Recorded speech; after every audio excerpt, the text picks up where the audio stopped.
आज हम बात करने वाले हैं दिल्ली के एक बहुत ही बड़े पुलिस ऑपरेशन के बारे में।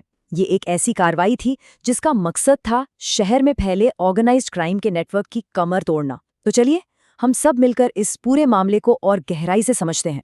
ये बात है नवंबर 2026 की। रात के 2 बजे थे। दिल्ली की सड़कें एकदम शांत थीं, सब सो रहे थे। लेकिन पुलिस कमांड सेंटर में जबरदस्त हलचल थी। एक ऐसे ऑपरेशन की फाइनल तैयारी चल रही थी जो अगले 48 घंटों में शहर के क्राइम सीन को बदल कर रख देने वाला। लेकिन सवाल ये है कि इस ऑपरेशन की जरूरत पड़ी ही क्यों? इसे समझने के लिए हमें थोड़ा पीछे जाना होगा। साल 2025 के आखिरी महीनों में, जब दिल्ली में ऑर्गेनाइज क्राइम एक बहुत बड़ी चुनौती बनता जा रहा था। पता है, चांदनी चौक से लेकर नोएडा तक के इलाकों में गैंगस्टर्स का खौफ बढ़ रहा था। ये कोई छोटी मोटी घटनाएं नहीं थी, बल्कि एक पूरा सिस्टम चल रहा था। लोगों को डराना, धमकाना, दुकानदारों से हफ्ता वसूली करना और सबसे चिंता की बात, छोटे छोटे बच्चों को अपराध की दुनिया में धकेलना। और बस इसी बढ़ते नेटवर्क और इसके खतरनाक असर को देखते हुए दिल्ली पुलिस ने ये तय कर लिया था कि अब एक बड़ी और निर्णायक कार्रवाई करनी ही पड़ेगी।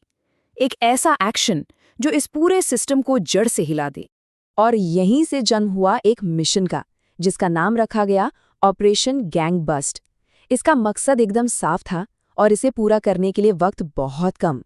इस ऑपरेशन का पहला और सबसे बड़ा टारगेट था 280 गैंगस्टर्स को पकड़ना।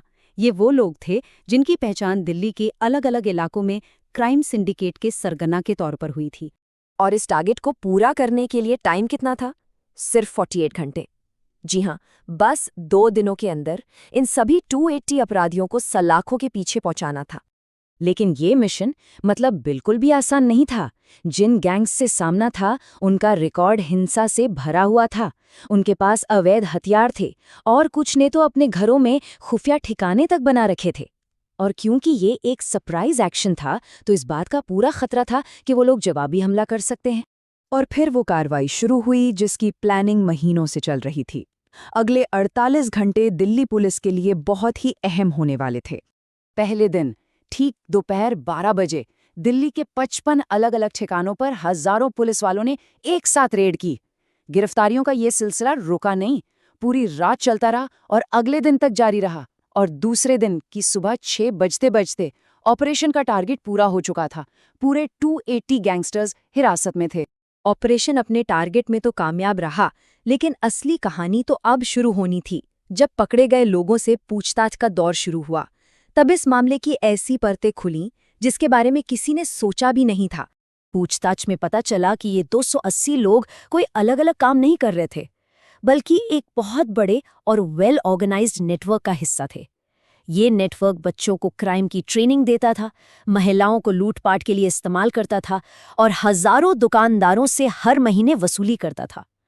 हद तो ये थी कि इन्होंने अंदर ही अंदर रिश्वत देने का भी एक सिस्टम बना रखा था। लेकिन सबसे ज्यादा हैरान करने वाली बात तो कुछ और ही थी। वो ये कि इस नेटवर्क की जड़ें कितनी गहरी थीं। ये दिल्ली के हर कोने में फैला था और पकड़े गए लोगों में कई ऐसे भी थे जो बड़े बड़े और असरदार परिवारों से थे।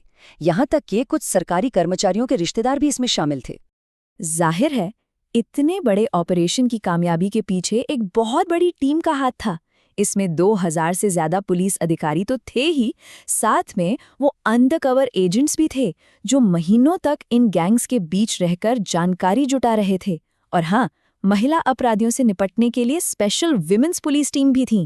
जनवरी 2026 में जब ऑपरेशन की ये पूरी जानकारी पब्लिक हुई, पर लोगों ने राहत की सांस तो ली, पर इस कामयाबी के साथ ही कुछ बहुत जरूरी सवाल भी उठ खड़े हुए। पहला सवाल तो यही था कि क्या सिर्फ इन 280 लोगों को पकड़ लेना काफी है? फिर दूसरा सवाल ये उठा कि क्या इस नेटवर्क के और भी लोग हैं जो अभी भी बाहर हैं और एक्टिव हो सकते हैं? और फिर सबसे बड़ा सवाल, क्या इस एक ऑपरेशन से शहर में क्राइम की स्थिति में कोई परमानेंट बदलाव आएगा? क्योंकि असल में ये कहानी सिर्फ 280 गैंगस्टर्स की गिरफ्तारी की है ही नहीं। ये कहानी तो उस चुनौती की है जिसका सामना एक पूरा शहर कर रहा था। और आखिर में ये पूरी घटना हमें एक बहुत बड़े सवाल के साथ छोड़ जाती है। जब तक हमारे शहरों को अपनी हिफाजत के लिए इतने बड़े बड़े ऑपरेशंस की ज़रूरत पड़ती रहेगी, तब तक क्या हम सच में कह सकते हैं कि हम सुरक्षित हैं?